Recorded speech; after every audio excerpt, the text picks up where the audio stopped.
Grüß Gott beieinander. Ja, die Kulisse ist echt nicht ganz schlecht, gell? Wir haben jetzt zu Gast mit Musik und Gesang im Wirtshaus unterhalb des weltweit wohl berühmtesten Schlosses Neuschwanstein. Sieht man da, Hohenschwangau, da. Und der Name der Wirtschaft, wo wir heute haben, ist Schlossbrauhaus in Schwangau. Verspricht königliches Bier. Und der Name ihres Moderators, Markus Tremmel, beste Unterhaltung. Kann bloß sein, dass ich schon wieder ein bisschen spät bin. Also, über die Schlösser reden wir am Ende der Sendung noch und auch über die bayerische Königsgeschichte. Aber jetzt gehe ich erst einmal in die Wirtschaft rein.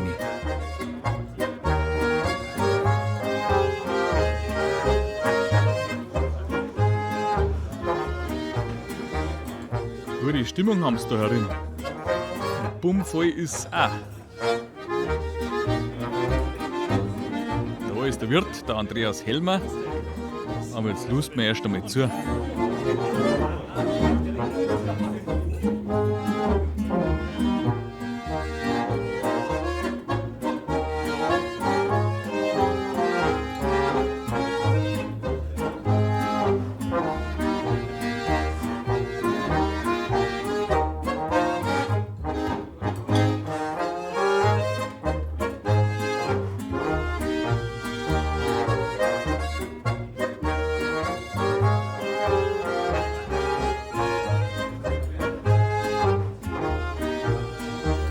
Prost!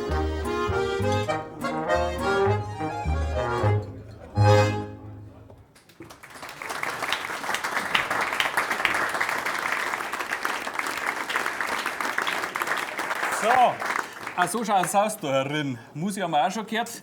Der Wirt ist auch da, der Andi Helmer. Servus nochmal, grüß dich. Grüß dich, Markus. In deinem musikantenfreundlichen Wirtshaus, wer musiziert heute? Ja, da haben wir zum einen die Brotzeitmusik aus Schwangau, die haben gerade uns begrüßt. Ja. Dann haben wir da die Binswanger Tanzelmusik aus dem Tirol. Ja, die Grenze ist ja nicht weit weg, gell? Ja. Gleich das Tirolerische. Das haben wir gleich da drüben, ja. Ja. Dann haben wir da oben einmal mit dem Alex Sauerwein die guten Freund. Und der Alex Sauerwein, der spielt zweimal, der spielt dann noch beim Gitarren-Duo Hitzelberger Sauerwein nochmal mit. Und da in der Mitte haben wir noch der Lechtaler Viergesang. Auch aus Reute sozusagen, aus dem Bezirk Reute, aus dem nahen Tirol. Genau, ja. Weiter oben im Lechtal. Wie oft ist bei dir Musik im Wirtshaus? Wir haben immer regelmäßig im Sommer mittwochs spielt die Brotzeitmusik. Wenn es schön Wetter ist auf der Terrasse, das ist wunderbar. Und dann haben wir aber sonst auch noch donnerstags ein Standkonzert von den Musikkapellen, also ist immer was los. Hab schon gespannt. Brotzeitmusik, die hockt immer da. Genau. Läuft aber gut, wird gut angenommen, die ja, sehr gut. Musik im Wirtshaus. Ja. War nicht immer ein Wirtshaus? Nein, das war bis vor 2011 war es das Kurhaus von der Gemeinde Schwangau. Und wir haben dann die Brauerei da reingebaut und seitdem ist es das Schlossbrauhaus. Schlossbrauhaus. Ja. Hier ein Bier. Ja. Ist das für uns? Ich denke schon. Prost! Das ist immer gut, am Anfang gleich Prost. Ja. So, Prost. Zum Wohle. Zum Wohle. Die guten Freunde da hinten, die geben mir schon ein Zeichen. Das heißt, so viele Freunde, wir taten jetzt spielen. Haben wir freundlicherweise nichts dagegen.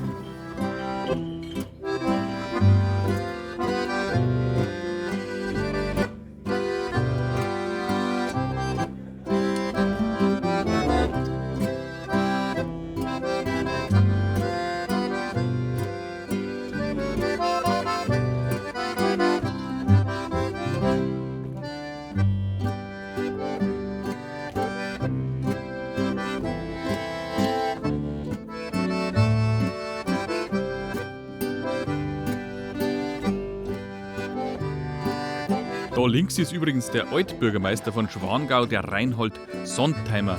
Und rechts, jetzt kommt er kurz ins Bild, der aktuelle, der Stefan Rinke. Prost, Manda, komm später noch zu eng.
die guten Freunde aus Schwangau und aus Wallgau. Gell? Richtig, genau. Bei so einem Namen traue ich mir her sitzen.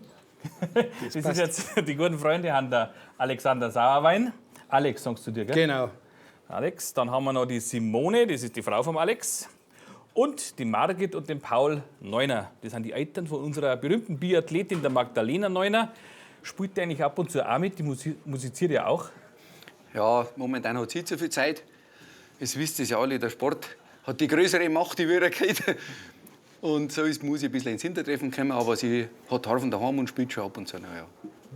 Den Alex Sauerwein wiederum, den kennt ein jeder Volksmusikfreund, weil der Alex wie kein anderer seit Jahrzehnten, kann man sagen, gell, Alex, die Ja, ist schon ein bisschen her jetzt. Ja. die Volksmusik in Schwaben und im Allgäu prägt und auch pflegt. Wie darfst du die Allgäuer schwäbische Volksmusik charakterisieren? Ja, also wir sind schon da jetzt in Schwangau ein bisschen angelehnt ans Oberbayerische. Wir sind zwar Regierungsbezirk Schwaben, aber früher war der Lecho die Grenze. Wir haben ganz gute Kontakte ins Tirolne.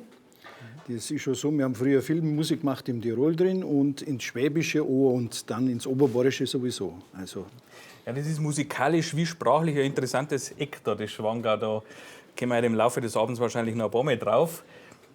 Reute in Tirol ist gleich der nächste Bezirk, Genau. der benachbarte. Wie beeinflussen sich diese zwei Regionen? Musikalisch sind sie ja wahrscheinlich doch ein bisschen unterschiedlich. ja, es ist ein bisschen anders geprägt, aber wir sind gut Freund und wir kommen gut aus und wir sind noch nie zu Haare gekommen. Nie zu Haare kommen. Also habt ihr noch nicht Kraft. Genau so ist es. Genau. Wenn man von Schwangau aus ein paar Kilometer den Lech aufwärts wandert, ist man schon in Reute in Tirol, im Bezirk Reute. Und die ersten Ortschaften, die man da erreicht, haben Ober- und Unterpinswang. Und von da kommt eine flotte Tanzmusik her.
Jawohl, zieht so einer.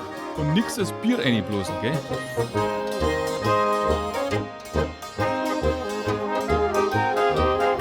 Der Hitzelberger Hannes möchte auch einen Pries. Ich trinke noch schnell einen Espresso und dann muss ich mal fragen, wo das Pinswang eigentlich ist. Das soll ja ganz ein musikalischer Ort sein, hört man.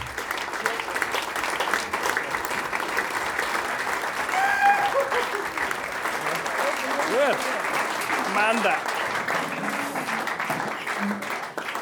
Gäste aus dem benachbarten Tirol. Enger Stückel geht so schön an, das gefällt mir. Prost. Prost ist gut, ja. Ja, okay, Prost. Prost, Markus. Prost Ernst, das ist der Chef von der Truppe, der Ernst Reiner. Die Pinswanger Tanzelmusik, wobei es Pinswang gar nicht so richtig gibt, gell? Darf man nicht finden, auf keiner Karte nicht. Ja, es gibt Nein, schon, findet man nicht. Es gibt die Gemeinde Pinswang, die gibt's. eben. Ja, aber es gibt Unterpinswang und Oberpinswang, ja, das ist so. Ja. Das ist Ja. bei uns wie Unterhofkirche und Oberhofkirche. Das ist bei mir daheim so. Pinswang Allerdings. heißt es, oder hört man, dass das eine recht musikalische Gemeinde ist?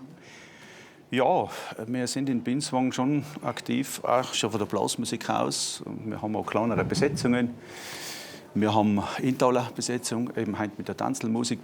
Ein besonderer Stolz gibt es die Hausmusik Rainer. So ein bisschen Werbung machen, hätte ich gesagt. Aber es gibt auch Chorgesang. Und so wie wir da alle sitzen, bestreitet man eigentlich das ganze Jahr. Also von Festlichkeiten wie Kirchweihfest, ja, bis zum Begräbnis. So groß kann ja Binswang gar nicht sein. Also da ist jeder irgendwie musikalisch unterwegs. Binswang hat ca. 444 Einwohner.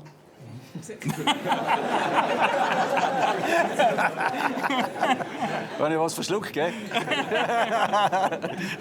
Das wäre nicht zum Glauben. Nein, es hat schon 444. Ja, gut.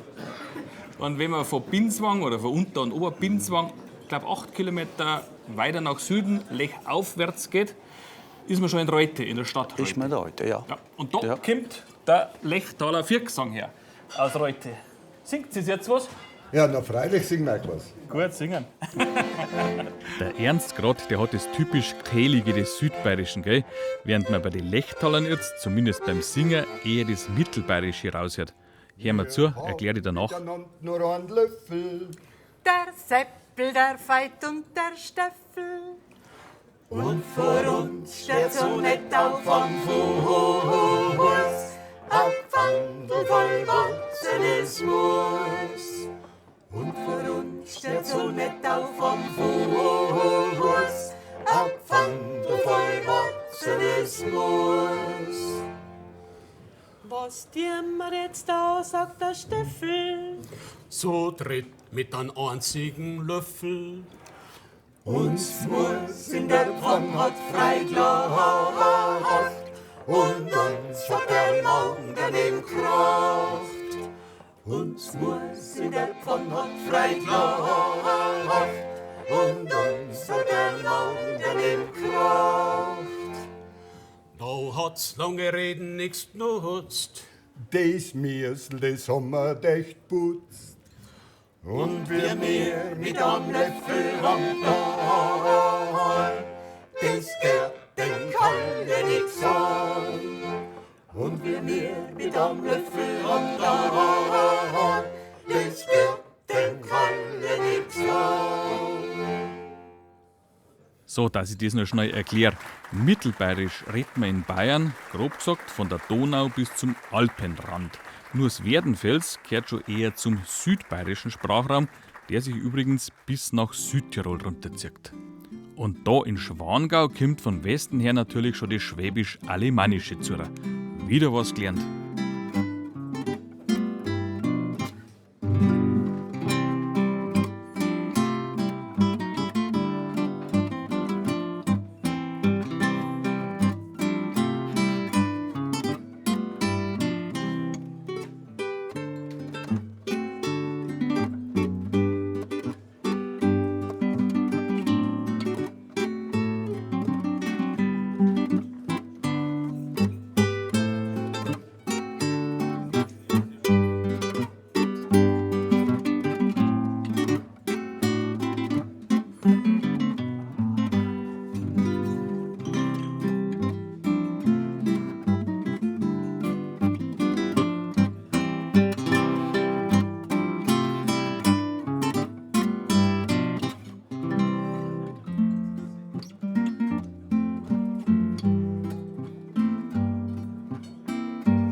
Beim Lechtaler Viergesang haben wir gerade das bayerische Idiom ausgekehrt. Sprachlich haben wir jetzt wieder im alemannischen Bereich mit dem Duo Hitzelberger Sauerwein. Den Alex haben wir ja schon kennengelernt und den Hannes Hitzelberger, den kennen Sie als Volksmusikmoderator bei BR Heimat oder auch als Sprecher beim Bayerischen Rundfunk eben, wenn er die Nachrichten ansagt oder auch Klassik.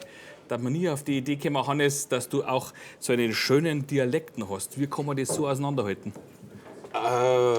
Ich glaube, das war fast das einzige Mal im Leben, wo ich echt arg fleißig gewesen bin. Also wo ich arg viel trainiert habe, dass man halt vom Fronter-Dialekt, was auch ein kräftiger, kerniger Dialekt ist, dass man auf so eine, ja, wie nennt sich, genormte Lautung oder Bühnensprache oder so eine Standardsprache kommt. Ich nenne sie alle gar nicht gerne Hochdeutsch. Hochdeutsch ist eigentlich was anderes, aber das tät jetzt Zweitführer wahrscheinlich. Kann man wieder was lernen, Ja. Hochdeutsch ist.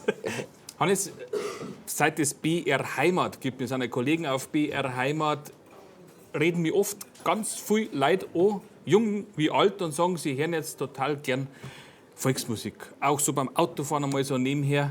Also völlig erstaunlich eigentlich, diese Renaissance der Volksmusik. Oder wie erklärst du das, was hat Volksmusik anderer Musik voraus vielleicht manchmal? Also ich weiß nicht, wenn ich nicht ganz zufrieden bin oder was, dann schalte ich rum und lande bei BR Heimat und nachher sozusagen eiser Musik, bin ich gleich 2-3 Grad zufriedener. Ein bisschen, meistens. Die hat eine Kraft, die Musik. Ja, Die hat eine Kraft. Kraft, ja. Kraft, ja. Und mir geht es zum Beispiel so, wenn ich jetzt im Auto unterwegs bin und höre die Musik, die passt zur Landschaft.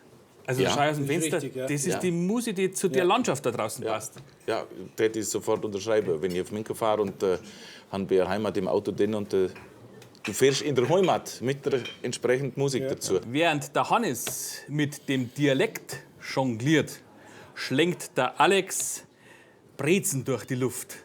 Und das kann ich jetzt auch. Na ja, gut, in der Früh um 4 Uhr in der Backstube vom Alex Sauerwein.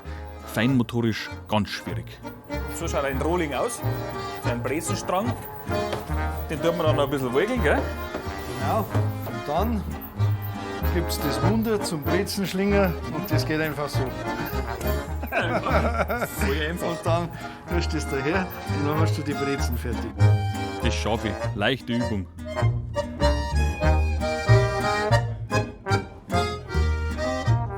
Druck hin. Wird schon gut. Genau. An die Enden müsste es ein bisschen dünner werden, aber das kriegst du schon noch hin. Das macht jetzt nichts. Jetzt geht's so wach. Jetzt kommt das Wunder des Brezenknotens. Nicht ganz, aber du bist schon auf dem richtigen Weg.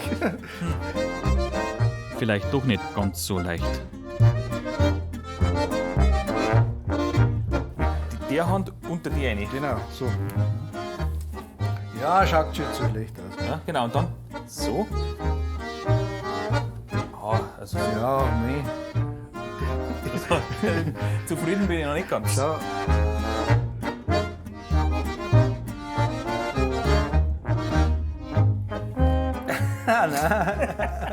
Jetzt so. So. Nein, pass auf. Jetzt sag dir das nochmal. So willst du nochmal. Da schon da, dann brauchst du die Bratzel bloß noch hindrucken. Schau. Ach so, ja, die Bratzel habe ich übersehen.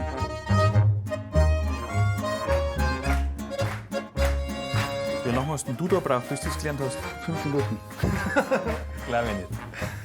Glaube ich nicht.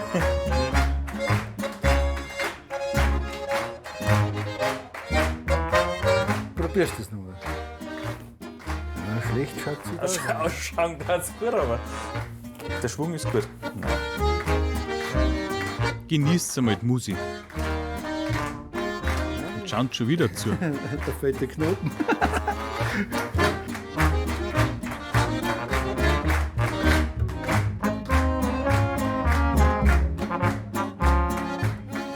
Oje, oje. Genau.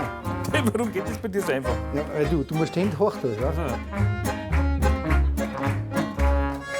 Ja, jetzt. Halt drauf, halt drauf! Nein, hier darum. Jetzt halt. Geht doch, hab ich gleich gewusst. Schaut gut aus. Alex, sag ja. Ah, ja.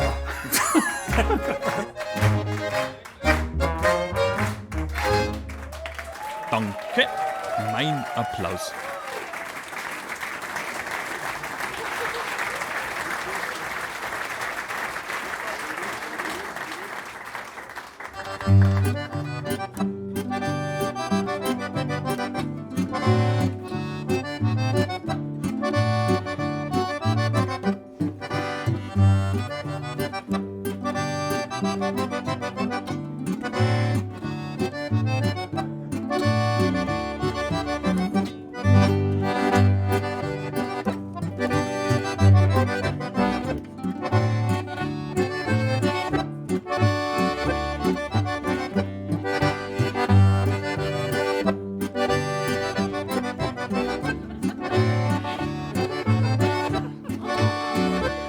Oho, das Spezialgericht des Hauses. Kronfleisch mit Krähen, Meerrettich. Dann wünsche ich euch guten Appetit. Lasst es euch schmecken. Ja?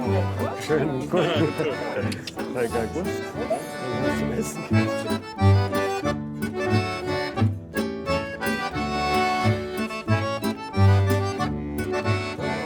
Das ist ein besseres Suppenfleisch von den Rippen mit viel Gemüse dazu. Regional, saisonal, darauf legt man Wert darin im Schlossbrauhaus Schwangau. Gut schmeckt's.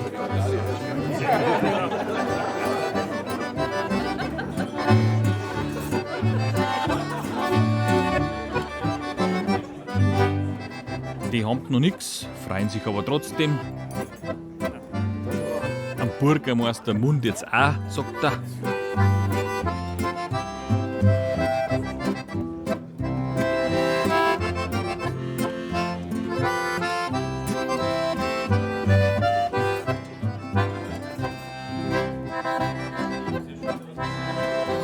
Die anderen trinken zuerst und essen später. Ich bin für gleichzeitig. Da heißt es, er sauft nur. Aha. Gut.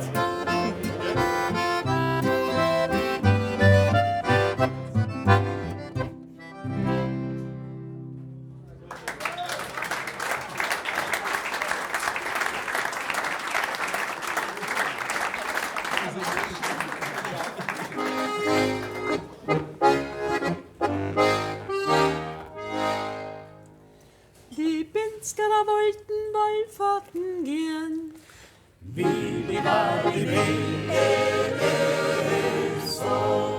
Sie wollten gern singen, aber konnten's nicht garchieren.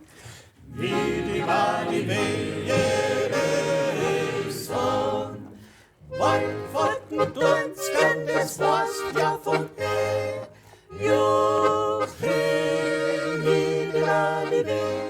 Geh uns sei Christ und die Salome.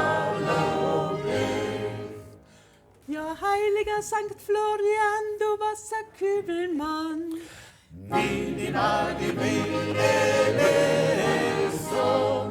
Verschone unsere Häuser, zünd andere an.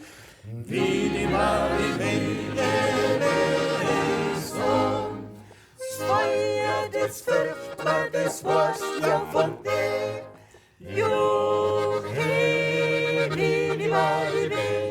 Gelobt sei die Christ und die Salome.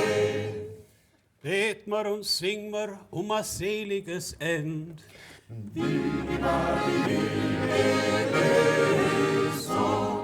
Dass keiner von uns in der Hölle drunter verbrennt.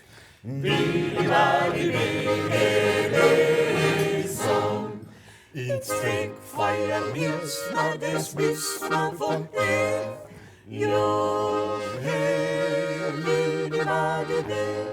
Gelobt sei die Christ und die Salome. Die Pinzgerer gingen aus dem Dom heraus.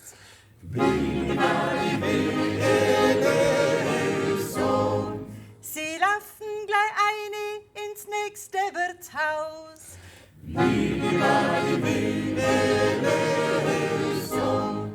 Dann trinken sie auf die Gesundheit, das war's ja von dir.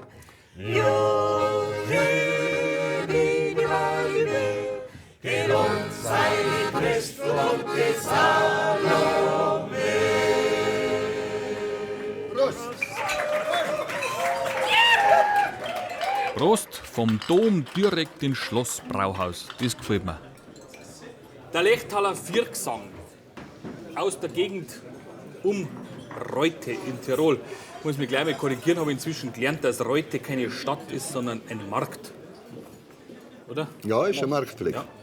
Der Lechtaler Viergesang, das haben die Barbara Lang, der Richard Wasle, der Seppel Wolf und die Gertrud Hammerle. Gell? Der Chef ist der Richard Wasle, so ungefähr. Du bist aber wirklich aus Reute daheim. Ich wohne jetzt in Reute, aber ich bin auch Gebürtiger, jetzt muss ich lechtlerisch reden. Ich bin ein gebürtiger Lechtler. Lechtler, das musst du jetzt übersetzen. Ein Lechtler, ein Lechtaler ist ein Lechtler. Ja, ein Lechtler. Und der Seppel ist vom Steg und wir zwei sind vom Heselgär. Und Barbara gehört eigentlich auch zum Heselgär, aber ist eine importierte Imsterin. Über das Jahr gekommen. Jetzt hast du nichts verstanden, gell? Jetzt sagt mal, was das für ein Dialekt ist. Ich habe vorher gesagt, das ist südbayerisch oder bayerisch, was man da in Tirol spricht, hat aber Einschläge möglicherweise aus dem Alemannischen, gerade dieser Zipfel da in Nordtirol. Was redet jetzt eigentlich? Ja, es ist schwierig. Also von der Grenze da bis Weißenbach, wo es dann ins Dannheimertal geht, und ein ins Zwischendorntal, das ist alemannisch. Natürlich auch wieder, weil der hin zum Beispiel Stirgner mit Kurvner. Stirgner mit Kurvner, ja, ist eine Wendeltreppe. Das hat der Lechtlerit. Das ist eine Wendeltreppe. Ja. Wir bleiben in eurer Gegend musikalisch, weil gleich in eurer Nachbarschaft haben wir schon gehört, die Binswanger Tanzelmusik. Und die hören wir jetzt gleich noch mal da drin.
Siehst, so schaut die bayerisch-schwäbisch-tirolerische musikalische Freundschaft aus.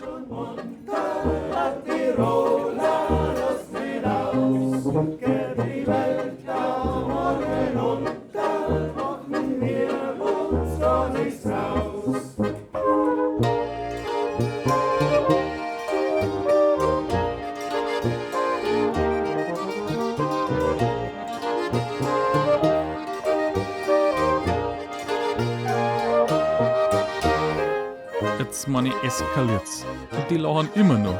Und allweil noch nichts zum Essen.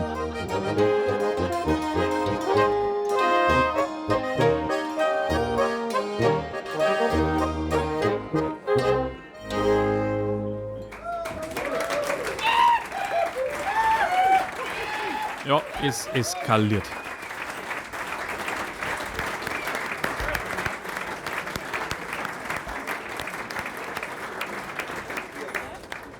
Ja, wird allweil lustiger. Höchste Zeit, dass wir über das Bierbrauen reden. Ja. Gell? Der Wirt, der Andi Helmer, der ist Bierbrauer. Genau. Hinten sieht man die Sudkessel. Und da brauchst du bist echt ein Bierbrauer. Ja, ein Gelernter. Gelernt, Bierbrauen gelernt, also von klein auf quasi in der Picke. Also ist ein Ausbildungsberuf. Brauer und Melzer heißt das. Und das kann man lernen. Das glaube ich schon, dass man das lernen kann. Genau, was haben wir da jetzt aus deiner Manufaktur? Das ist jetzt ein Weißbier. Also wir sagen Wurzel, aber in Bayern hast du ja Weißbier. Ja. Das ist ein obergäriges Bier. Ist erfrischend für den Sommer, genau richtig. Im Biergarten einwandfrei. Wann wird allweil braut? Oder wie viel kannst du da brauen da hinten? Wir brauen immer 10 Hektoliter, also 1000 Liter sind das, umgangssprachlich, leichter zu rechnen. Und wir brauen eigentlich je nach Bedarf. Also je mehr die Leute trinken, desto mehr brauen wir. Im Sommer natürlich mehr, im Winter weniger.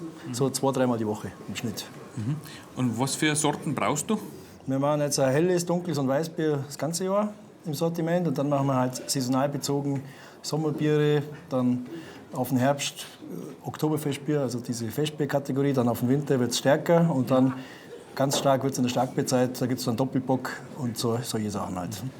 Weil sie früher nämlich der Märzen halten hat müssen über die Zeit, wo das Bierbrauen verboten war, bis zum Herbst, von Georgi bis Micheli. Genau. Ja, darum war das. Märzenbier war ein stärker eingebrautes Bier, das man dann über den Sommer sich gehalten hat und dann hat man es im Herbst getrunken. Schon wieder was gelernt. Ja. Gut. So, das war jetzt das Bier. Auf der Internetseite vom Brauhaus Schwangau gibt es aber noch einen Bereich, wo man anklicken muss, extra, ja, ich bin über 18 Jahre alt. Und darum habe ich mir heute Nachmittag extra meinen Ausweis mitgenommen für diesen verschärften Bereich. So, das ist der Alchemistenkeller und das ist der Brenner, der Michael Schroll. Grüß dich, Markus. Grüß dich. 18 bin ich. Jawohl, einwandfrei. Gut. Du bist bei mir gut aufgekommen. Das weiß ich schon, das gefällt mir doch. Das ist was Magisches. Magie pur, Zauberei. Es brodelt und es sprudelt. Es springt und es kocht und es oszilliert und destilliert.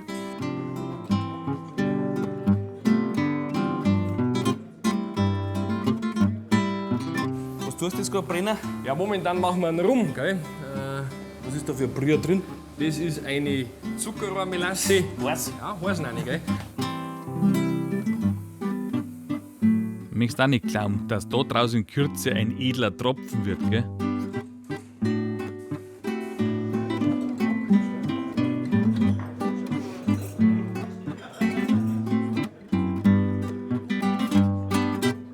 Ja, was brennst du sonst da so?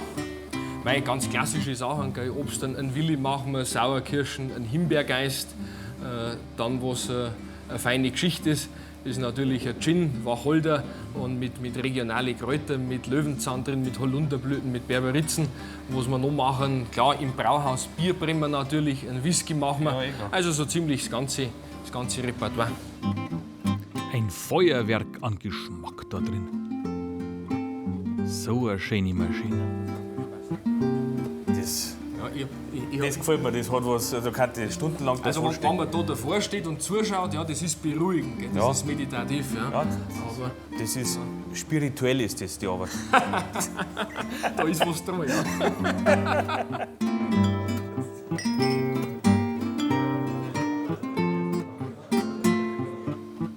Und wenn man da jetzt lang genug wartet und meditiert und oszilliert und noch einmal meditiert und destilliert, Jetzt, da, dann passiert es auf einmal, der Vorlauf kommt. da. Ja. 87, da brauchen wir nur ein bisschen Lippendraht. Jawohl.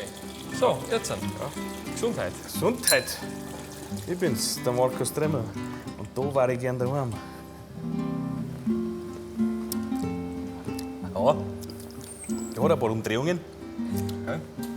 Macht warm ums Herz. Ja, warm wird warm. Hat er recht. Warm wird warm. Ja. Musik und Gesang und Schnaps im Wirtshaus. Und die Lechtaler meditieren auch noch.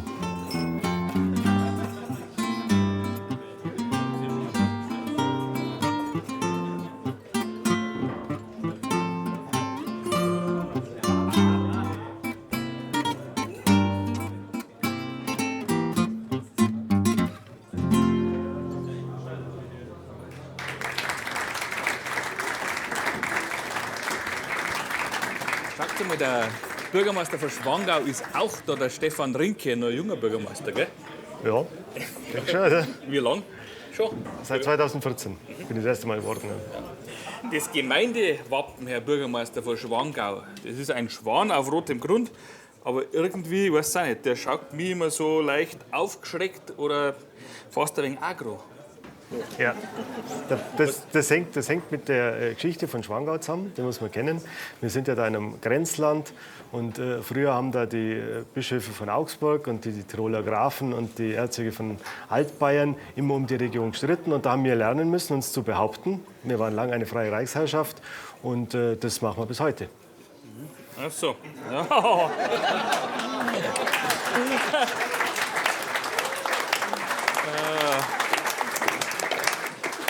Mir da wieder rausgekommen heute. Aber was mich echt interessiert hat einmal, wie ist es, wenn man in so einer Gegend lebt, wo am laufenden Band Touristen einfallen? Also die Königsschlösser, das stellt doch eine Gemeinde vor eine gewaltige infrastrukturelle Herausforderung, oder? Das stimmt, aber wir sind es ja schon gewohnt, weil die Schlösser stehen ja schon lang in Schwangau. Weil beim Kini schon irgendwie Remi-Demi. Das ging gleich nach dem Tod vom König ging es los. Da wurden die als Museum geöffnet und seitdem leben wir ja mit dem Tourismus und Fremdenverkehr. Und wir sind da natürlich schon Profis, muss man sagen. Wir haben sehr viele hochmotivierte Familienbetriebe. Wir haben Wirtshäuser, wir haben hervorragende Vermieter. Ich würde sagen, Gastfreundschaft liegt uns im Blut und wir können damit umgehen. In die Ahnengalerie oder ins Museum der bayerischen Könige wird es der Herr Bürgermeister nicht mehr schaffen. Die Königszeit ist vorbei. Aber wir sind jetzt dort am Alpsee. Sie und ich, meine. Da am herrlichen Alpsee zu Füßen der Königsschlösser liegt dieses feine Museum. Das imposante Gebäude war einmal das Grand Hotel Alpenrose. Seit 2011 ist es umgestaltet zum Museum der bayerischen Könige. Drinnen erfährt man alles über die bayerische Königsgeschichte. Aha, das ist der Tafelaufsatz vermutlich. Der Nibelungen-Tafelaufsatz vom Schwanthaler, konzipiert und, wenn ich es recht weiß, vom Kronprinz Maximilian zu der Hochzeit mit der Marie von Preußen 1842 in Auftrag gegeben.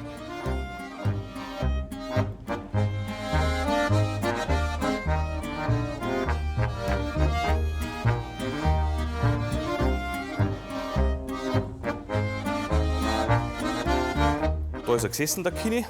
Drüben dann die Königin, wenn es da war. Sehr schön, vorher vergoldete Bronze. Ja, macht schon was her.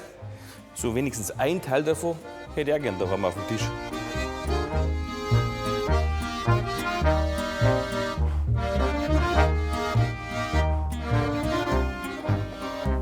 Der Kini, mit 18 Jahren 1864 König geworden.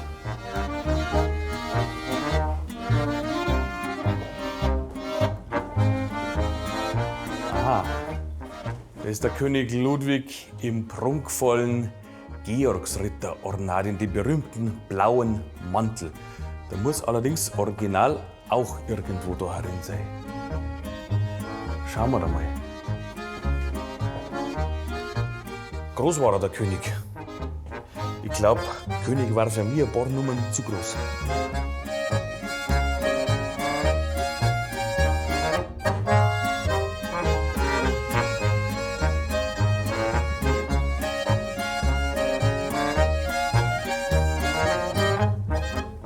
Wer war der letzte bayerische König? Genau er, der Ludwig III., genannt der Millibauer, seine Frau Marie Therese Stopfenresel, und haben regiert bis 1918, dann Revolution.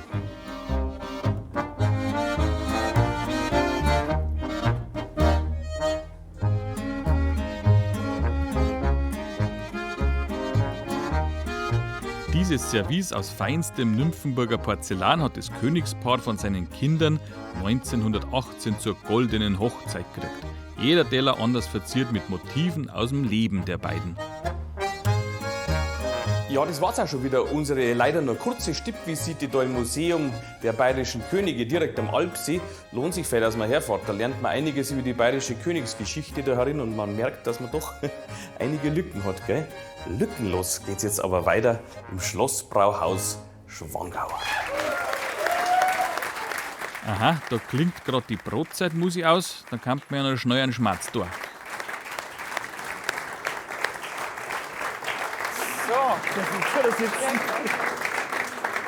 Lukas, was sind sonst eure Lieblingsplatz, wenn es Brotzeit macht? Was schon die Brotzeit muss ich heute? Ja, entweder sind wir draußen am See oder in den Berg. Aber am liebsten sind wir dann doch auf der Terrasse da mit Schlossblick. Weil der Andi ist halt einfach ein Pfundskerl, gell? Schon, der Wirt, das glaube ich schon, dass es da am liebsten da sitzt. Tobi, wo kommt sonst übereinander, wenn es Musik spielt? Oschl ist bei dir der Hausname, gell? Genau, ja. Ja, wir da halt um und um irgendwo, wo man halt auch Musik braucht. Mhm. Kommt ins Tirolerische auch einmal um mich? Ab und zu einmal, aber die hat ja schon gesehen, die ladet uns mehr ein. Ja, genau. Ja, Markus, schau mal. Hier Und der Wirt kommt. Bier. Du bleibst gleich da, weil ich habe das Gefühl, dass es dem Ende entgegengeht, unsere Sendung schon. Du, schön war's, oder? Schön ist gewesen. Ja. Vielen Dank, Andi Helmer, dass wir da sein haben dürfen bei dir. Im Schlossbrauhaus Schwangau. Herrlich, der Kini hat er Freude gehabt mit so einem unterhaltsamen Abend. Und wir waren auch sehr erfreut.